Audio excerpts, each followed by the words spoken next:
Bien, pues comenzamos la escuela bíblica. Sabéis que el título es Fundamentos Básicos para la Vida Cristiana. Y estamos en la lección 7, ya llevamos bastantes semanas en ella, pero es que es una lección que acumula mucha enseñanza, ¿no? La pregunta de quiénes somos y qué tenemos en Cristo, eso conlleva gran cantidad de beneficios, gran cantidad de cosas que recibimos cuando nos convertimos. Primero recibimos una nueva vida, somos una nueva criatura en Cristo, según Pablo, según la palabra de Dios. También es que entramos en una nueva relación con Dios, somos adoptados como hijos. También hemos estudiado que hemos sido liberados, somos librados de la esclavitud, de todo tipo de esclavitud y sobre todo de la esclavitud del pecado. También que somos salvos de las consecuencias que trae el pecado. Hemos muerto al pecado y vivimos para Cristo, para la justicia de Cristo. También que hemos sido purificados de nuestros antiguos pecados, hemos sido lavados, o sea, con la palabra de Dios nos lava, nos limpia de toda impureza. Y ya no estamos bajo condenación, otro de los beneficios de ser salvos. Los que vivimos unidos a Cristo no seremos condenados. Y por estar unidos a Él, el Espíritu Santo nos controla y nos da vida. Y también nos ha librado del pecado y de la muerte espiritual, que es la condenación eterna. Por este motivo, deberíamos ocuparnos como la máxima prioridad de las cosas del Espíritu. Como decía Pablo, ocuparse de la carne es muerte, pero el ocuparse del Espíritu es vida y trae paz interior. Esto significa que debemos permitir que no debemos permitir que la naturaleza pecaminosa, lo que la Biblia denomina concupiscencia, no controle nuestra mente, porque eso nos va a llevar a la muerte espiritual. Pero en cambio debemos permitir que el Espíritu Santo sea quien la controle, y así tendremos vida eterna y paz interior. También estudiamos, y esto creo que fue ya la semana pasada, que por gracia hemos sido salvados por medio de la fe en lo que Jesucristo hizo. Las buenas obras, estuvimos estudiándolo profundamente, no nos salvan, sino que son consecuencia de la salvación, porque hacíamos la siguiente pregunta: ¿qué valor tienen nuestras obras en comparación con la gravedad y las consecuencias del pecado? Ahí no encontramos ningún equilibrio. ¿Qué equilibrio puede existir? Y otra consecuencia que estudiamos fue que nuestra naturaleza es cambiada. Comprender y aceptar que nacemos con una naturaleza humana, esto es primordial. Esa naturaleza humana es una naturaleza pecaminosa que hemos heredado por el pecado en el Edén, o sea, pecado de desobediencia y de rebeldía. De ahí la necesidad del nuevo nacimiento. Y el nuevo nacimiento es la transformación que se produce cuando se recibe el mensaje de salvación, cuando se recibe el Evangelio, las buenas nuevas de salvación, nos arrepentimos de nuestros pecados y aceptamos por fe a Jesucristo como Señor y Salvador personal. Y hacíamos la siguiente advertencia: que nadie nos engañe, ninguna religión, ningún esfuerzo humano nos va a salvar. Solo debemos saber que necesitamos nacer de nuevo para poder ser salvos, y eso se consigue mediante el reconocimiento de Jesucristo como Señor y Salvador. La siguiente consecuencia de nuestra salvación, que hoy vamos a estudiar, es que somos limpiados de una mala conciencia. Hoy vamos a hablar de la conciencia y vamos a ir al libro de Hebreos, capítulo 10, versículos 19 al 25. Dice el autor de Hebreos: así que, hermanos, teniendo libertad para entrar en el lugar santísimo por la sangre de Jesucristo, por el camino nuevo y vivo que Él nos abrió a través del velo, esto es, de su carne, de su cuerpo, y teniendo un gran sacerdote sobre la casa de Dios, acerquémonos con un corazón sincero, en plena certidumbre de fe, purificados los corazones de mala conciencia y lavados los cuerpos con agua pura. Mantengamos firmes sin fluctuar, sin cambiar, la profesión de nuestra esperanza, porque fiel es el que prometió. Y considerémonos unos a otros para estimularnos al amor y a las buenas obras. Las buenas obras siempre deben estar vigentes en nuestra vida. La vida de un cristiano tiene que estar llena de buenas obras, aunque como estudiamos profundamente la semana pasada, las buenas obras nos salvan, pero sí debemos andar porque Dios las preparó con el fin y el propósito de que anduviéramos en ellas. Y luego añade el versículo 25, no dejando de congregaros como algunos tienen por costumbre, sino exhortándonos y tanto más cuando veis que aquel día se acerca. Esto es un llamado, hermanos, a permanecer firmes en nuestra posición, en lo que creemos, en nuestro llamado, en nuestra vocación, por lo que Cristo hizo, por el derramamiento de su sangre, tenemos libertad para poder entrar con valentía, sin sentirnos culpables, en el lugar santísimo. Por su muerte Jesús abrió un camino nuevo. Hemos leído un camino que da vida a través de la cortina del velo, que da acceso a la presencia de Dios, lo que la Biblia llama lugar santísimo. Esta simbología la encontramos en el Evangelio de Mateo, capítulo 27, versículo 51, donde dice, y he aquí el velo del templo se rasgó en dos. Esta es la simbología del cuerpo de Cristo partido y crucificado en la cruz, y dice que se rasgó de arriba a abajo, lo que nos indica que la salvación viene del cielo y no de ningún plan humano, no de ninguna religión. Recordemos que el plan de Dios se llama Jesucristo y el plan del hombre se llama religión. Por eso a Dios no le gustan las religiones. Jesús le reprendía a los religiosos de la época, porque a él no le agrada la religión, porque la religión son normas, preceptos que el hombre, el ser humano, ha creado para acercarse a Dios, y el plan de Dios es Jesucristo. Su plan envió a Jesucristo, a su Hijo, a la tierra, para que todo aquel que crea en Él y lo reciba como Señor y Salvador, reciba la salvación. O sea que el plan viene de arriba, de ahí la simbología de que el velo del templo, cuando Cristo murió, se rasgó de arriba abajo. Y luego añade, y la tierra tembló, y las rocas se partieron.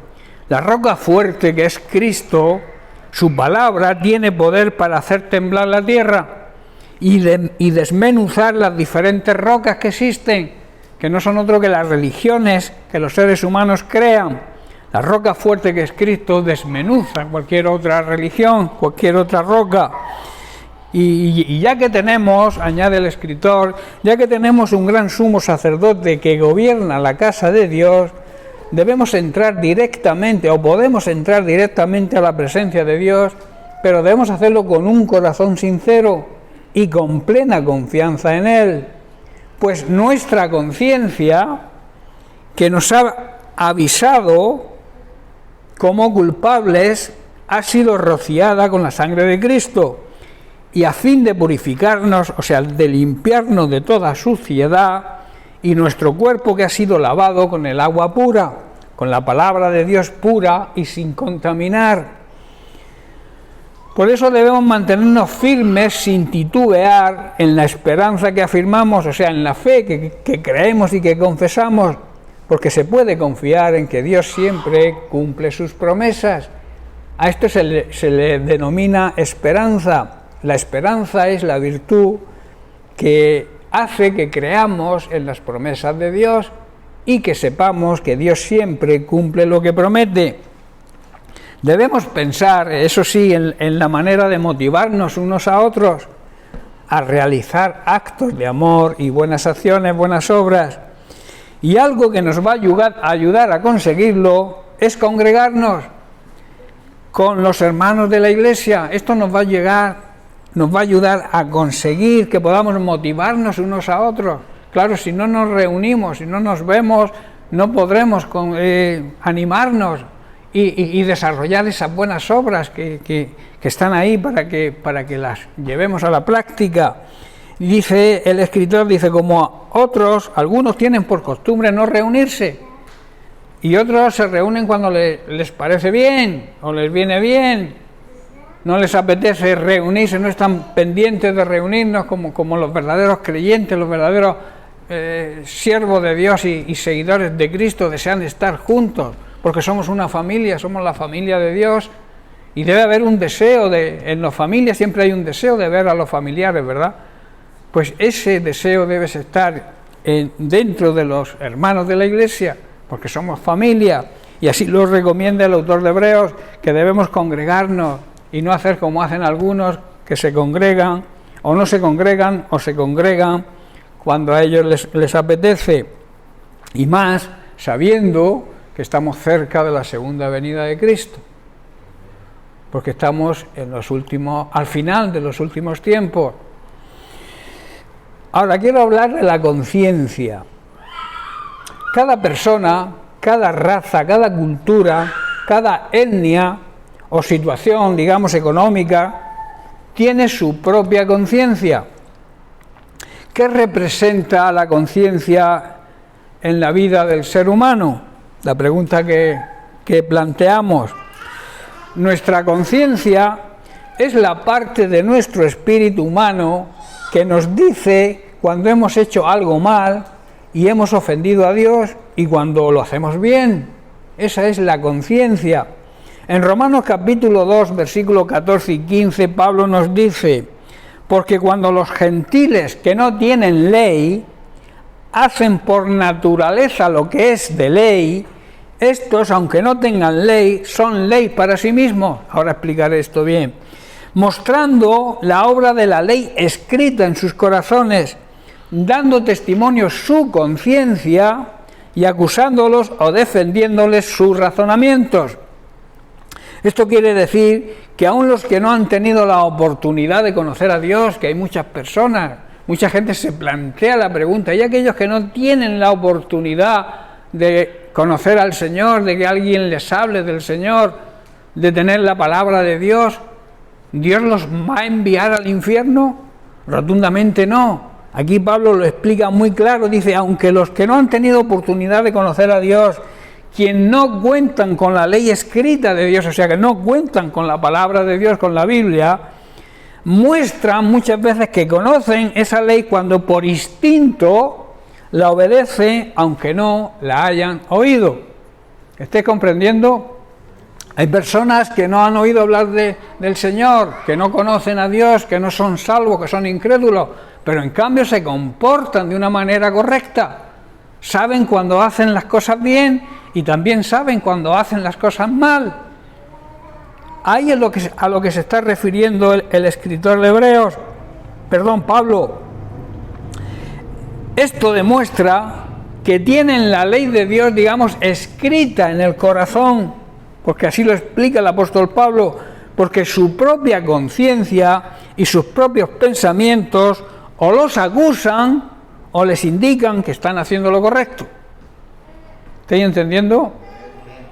Hay personas que tienen, digamos, la conciencia cauterizada por la acumulación de pecados, la conciencia está insensible, no la escuchan. Pero hay personas que aunque no tengan la palabra de Dios, que no conozcan la palabra de Dios está escrita en el corazón del ser humano, porque cuando Dios creó a los seres humanos ya los creó así, de esa manera, para que su propia conciencia les advirtiera cuando se hacen las cosas bien o cuando se hacen las cosas mal. Dice que su propia conciencia y sus propios pensamientos o los acusan o les indican que están haciendo lo correcto. Aunque no conozcan la palabra de Dios, ellos mismos saben qué es lo bueno y qué es lo malo. Es como si tuvieran esa ley escrita, como he dicho, en su corazón y en su mente, y su conducta así lo demuestra. Pues cuando piensan en algo, ya saben si lo que piensan está bien o está mal. La buena noticia que anuncia aquí el apóstol Pablo es que Dios juzgará, y esto es una gran advertencia, juzgará a toda la humanidad, y en ese día Dios va a juzgar hasta los pensamientos más secretos y hará justicia, porque Dios es un Dios justo, es un juez que aplica la justicia y la justicia divina, la justicia como debe aplicarse, la justicia de Dios, la justicia del hombre, la justicia humana puede fallar, pero la justicia de Dios es infalible, porque Dios es infalible. Por eso la conciencia de todo ser humano corresponde a la misma naturaleza humana creada por Dios, la cual lo capacita para que sepa lo que Dios justifica y también sepa lo que Dios condena. Ahora bien, ¿de qué manera podemos saber lo que Dios justifica o aprueba o lo que Dios condena? Ahí está la función de la conciencia, hermanos. La función de nuestra conciencia es hacernos saber cada vez que pecamos, cada vez que rompemos la comunión con Dios, cada vez que ofendemos a Dios y también cuando ofendemos a los hermanos, porque son parte del cuerpo de Cristo. Alguien dijo, la conciencia actúa como una alarma que suena cuando estamos mal y permanece en silencio cuando no tenemos ningún problema con Dios. Aquí se cumple el dicho del que calla otorga. Cuando el Espíritu Santo, cuando tu conciencia no te habla es porque acepta lo que estás haciendo, porque no ofendes a Dios, pero cuando ofendes a Dios es como si saltara la alarma, ¿verdad? La conciencia te dice, oye, que lo que estás haciendo no es correcto. Sobre todo si eres creyente. Actúa con más fuerza incluso. Si no eres creyente también actúa, porque el no creyente también sabe cuando las cosas las hace bien o las hace mal. La conciencia también es como una señal de tráfico en una carretera. Te dice lo que no debes hacer, pero no te lo impide hacerlo, ¿verdad? Está la señal ahí puesta y te dice que no debes adelantar, es dirección prohibida, o viene una curva a la derecha, viene una curva a la izquierda, pero no te obliga, ¿verdad? Tú puedes seguir las señales o no seguirlas. Pues la conciencia actúa de la misma manera. La conciencia te muestra el peligro, pero tú decides, ¿verdad? Todos escuchamos la voz de nuestra conciencia cuando pecamos, eso es una realidad. Y cuando hemos hecho algo que no corresponde con la naturaleza santa, justa y amorosa de Dios, nuestra conciencia nos redarguye, nos acusa.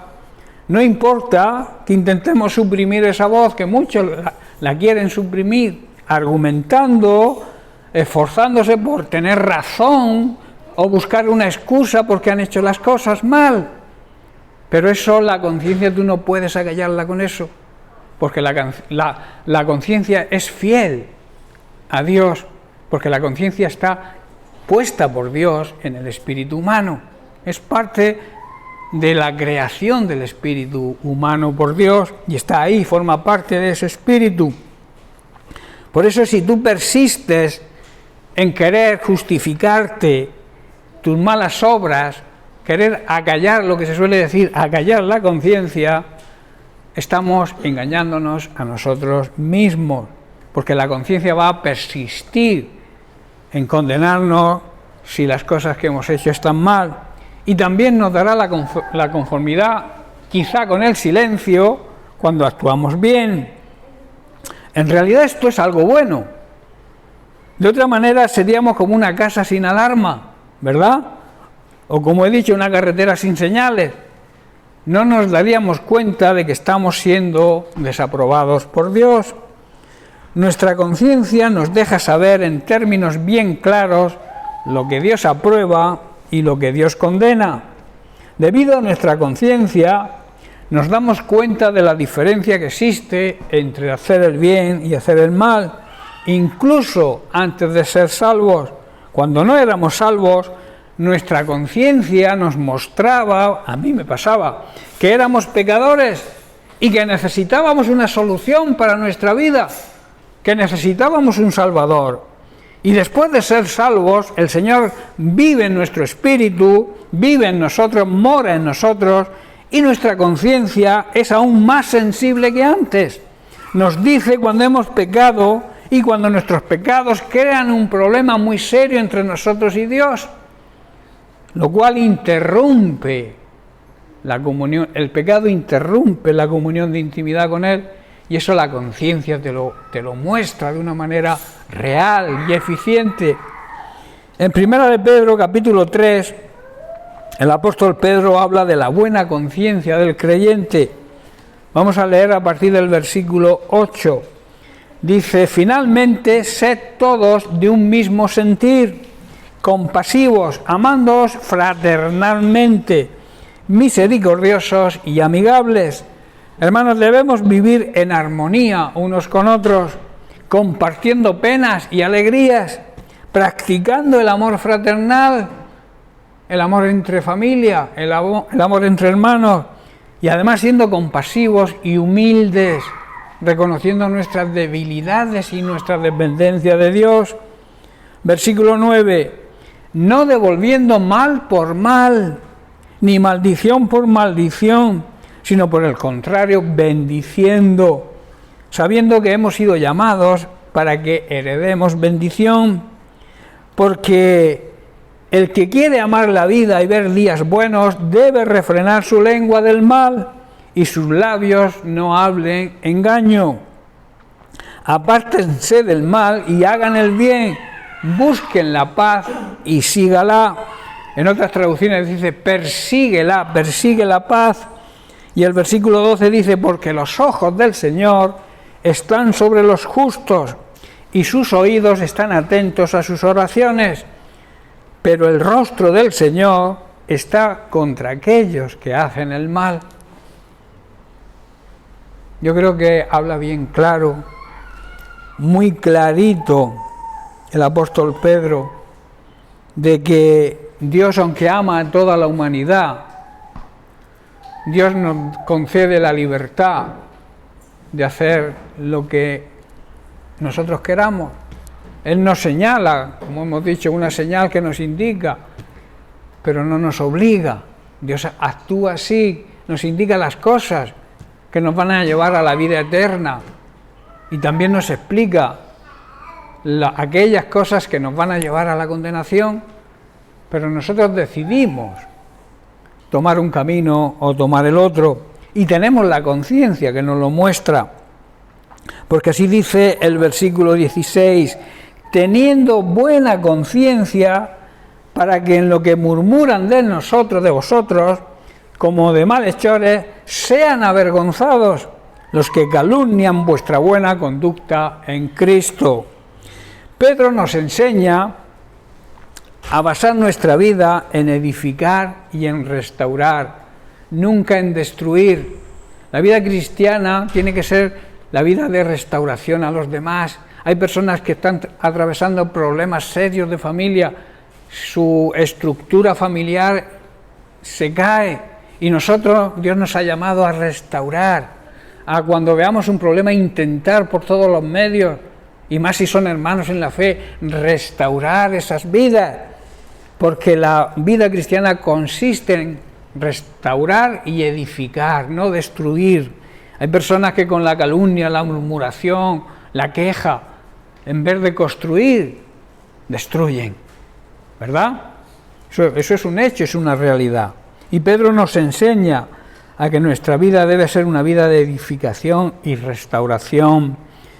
Y esto hacerlo con un amor, pero con un amor genuino y verdadero, y también con espíritu de mansedumbre, sabiendo controlarnos, porque a veces es difícil, a veces soportar algunos hermanos o algunas situaciones nos cuesta, y a veces como que se nos va la paciencia, y tenemos que tener espíritu de mansedumbre, saber actuar con dominio propio para poder restaurar a estas personas. Y una última cosa sobre la conciencia, y es una advertencia que hace el Espíritu Santo por medio del apóstol Pablo de algo que sucederá en el final de los últimos tiempos, o sea, ahora en los tiempos que estamos viviendo. Pablo llama a esto tiempos de apostasía, y le escribe a Timoteo, su discípulo, en la primera carta, capítulo 4, vamos a leer versículo 1 y 2, dice: pero el Espíritu dice claramente que en los postreros tiempos algunos apostatarán de la fe, escuchando a espíritus engañadores y a doctrinas de demonios, por la hipocresía de mentirosos, y aquí está la clave, que teniendo cauterizada la conciencia, o sea, que tienen la conciencia insensible. El Espíritu Santo nos está diciendo claramente que en estos tiempos finales algunos se apartarán de la fe verdadera y seguirán espíritus engañosos. Hay muchos hermanos que caen en esto. Muchos hermanos que por la palabrería de ciertas personas, por esos espíritus engañosos, son desviados de la verdadera fe. O sea, apostatan de la fe, que quiere decir, y se dejan engañar por doctrinas que vienen de demonios. Hoy abundan este tipo de personajes, personas engañadores, que su final, la Biblia sí lo dice, engañarán, pero ellos también serán engañados, porque de lo que se siembra se recoge. Les va a ir muy mal a este tipo de personas, por eso no debemos dejarnos engañar. Nosotros conocemos la palabra de Dios y la conocemos bien, y entonces, por eso la necesidad de aprender cada día de la palabra de Dios, de escudriñar, de acudir a las escuelas bíblicas para recibir la enseñanza necesaria, para que cuando lleguen, que están llegando, que están ahí, que ya estamos, este tipo de personas, engañadores, con doctrinas de demonios, nos puedan engañar. ¿Estáis comprendiendo?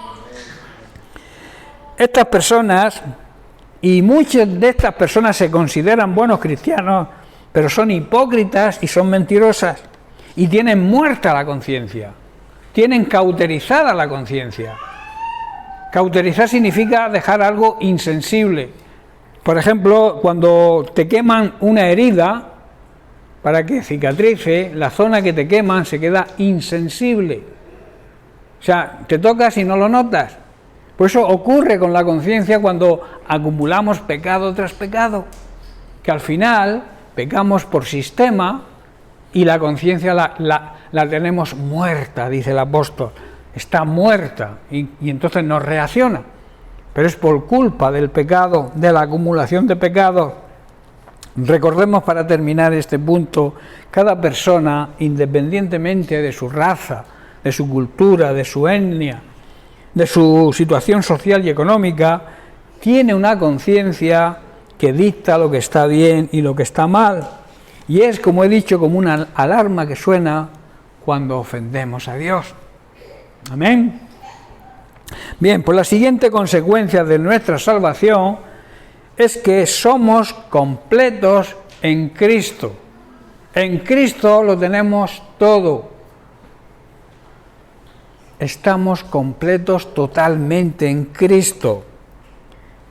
Vamos a leer en Colosenses capítulo 2 los versículos del 7 al 10, donde Pablo escribe a la iglesia en Colosas. Dice: arraigados, o sea, bien echadas raíces y sobreedificados en él, en Cristo, y confirmados en la fe, así como habéis sido enseñados, abundando en acciones de gracias. Mirad, y añade, esta palabra se repite muchas veces en la Biblia, mirad que nadie os engañe por medio de filosofías y huecas sutilezas, en otra traducción dice disparates, según las tradiciones de los hombres, conforme a los rudimentos del mundo y no según Cristo, la doctrina de Cristo, porque en él, en Cristo, está la clave, habita corporalmente toda la plenitud de la deidad. Y el verso 10 dice: y vosotros estáis completos en él. Nosotros estamos completos en él, que es la cabeza de todo principado y potestad. Hermanos, si hemos aceptado a Jesucristo como nuestro dueño y Señor, y también como nuestro Salvador, debemos vivir como a Él le agrada. A partir de ese momento, se nos ha enseñado que confiemos cada vez más en Él y vivamos obedeciendo sus enseñanzas para ser cada vez mejores y, por tanto, también agradecerle a Dios dándole gracias por todo. También debemos tener mucho cuidado, mucha diligencia, dice la Biblia, en no prestar atención a los que quieren engañarnos, que hay muchos con ideas, como he dicho, con disparates y con razonamientos que parecen contener sabiduría, pero que solo son enseñanzas humanas, que no vienen de la enseñanza de Cristo. Esa gente obedece a espíritus poderosos de este mundo y no obedecen a Cristo. Cristo es completamente, y esto hay que asegurarlo y tenemos que tenerlo claro, Cristo es completamente igual a Dios y reina sobre todos los espíritus que tienen poder y autoridad. Él está por encima de toda autoridad, de todo principado, de todo poder, de toda autoridad. Y a nosotros no nos faltará nada, porque estamos completos, lo tenemos todo si realmente estamos unidos a Cristo. ¿Estáis entendiendo? Él es la plenitud de la deidad y nosotros tenemos la plenitud en Cristo, o sea, estamos completos en Cristo. Si Cristo está unido a nosotros, si realmente somos el cuerpo de Cristo y le aceptamos a Él como la cabeza. ¿Estáis comprendiendo? Por eso no necesitamos nada más que estar unidos a Cristo. Jesús puso el ejemplo de la vid verdadera, que Él era la vid verdadera y nosotros las ramas, los sarmientos, que para poder dar fruto y no secarnos tenemos que estar unidos a la cepa, a la raíz, ¿verdad? Ese es el punto clave, vivir unidos a Cristo y así no necesitamos nada, estamos completos con Él. ¿Habría que añadir algo más a esto? Yo creo que no. Cuando Pablo escribió esta carta, su intención era combatir una serie de herejías que se habían introducido en la iglesia de Colosas. Eran doctrinas que estaban atacando la persona de Jesucristo, negando su divinidad.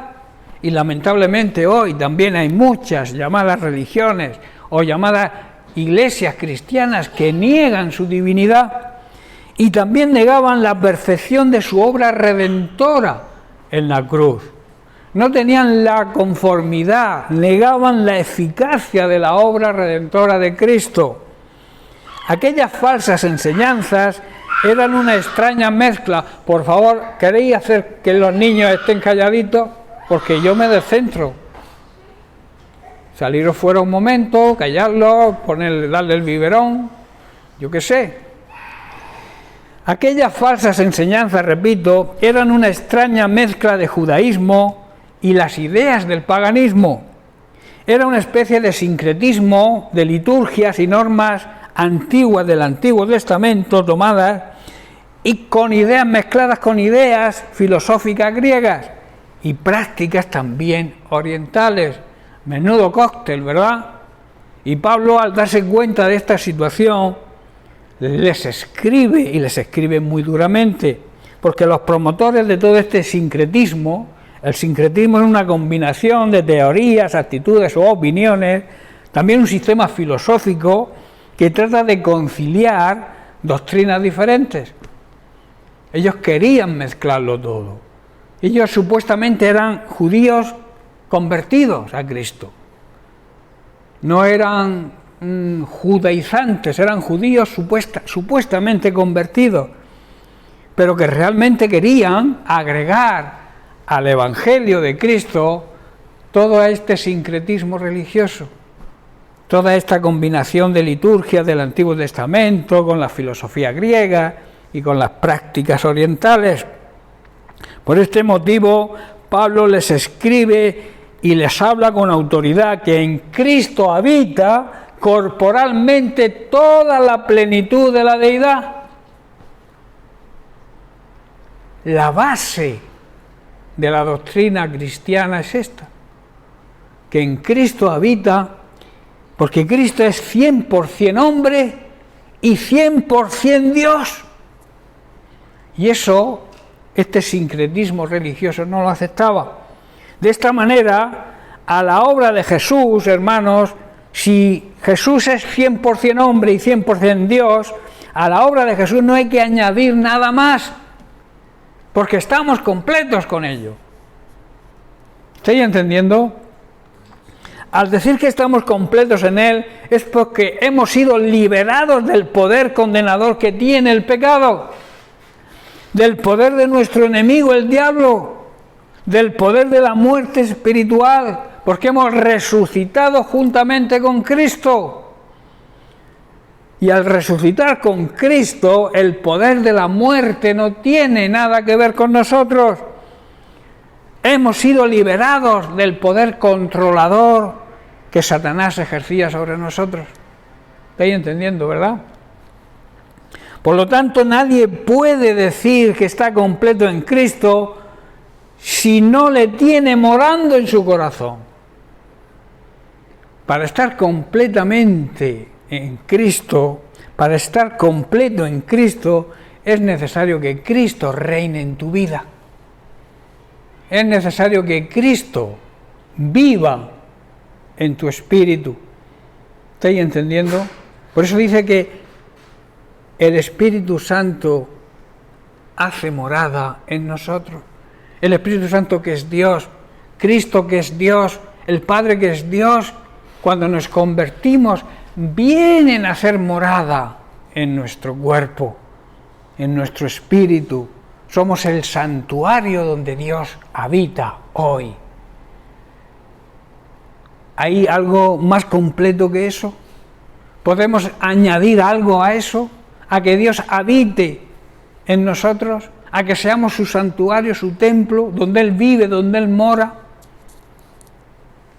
Eso es extraordinario. Eso mucha gente no lo puede comprender, sobre todo quizá los nuevos. Pero es una realidad, es una revelación del Espíritu Santo. Que Dios, el creador del universo, el creador de todo lo que existe, el dueño de todo, more en nosotros. Eso es algo que para la mente humana es muy difícil de entender. De ahí que debemos vivir en el Espíritu para entenderlo, porque el Espíritu Santo nos lo va a revelar. No hay nada que añadir, nada más, hermanos. Estamos completos en Cristo. Tampoco nadie puede decir que está completo en Cristo si siendo un creyente sigue buscando algo más para satisfacer su alma.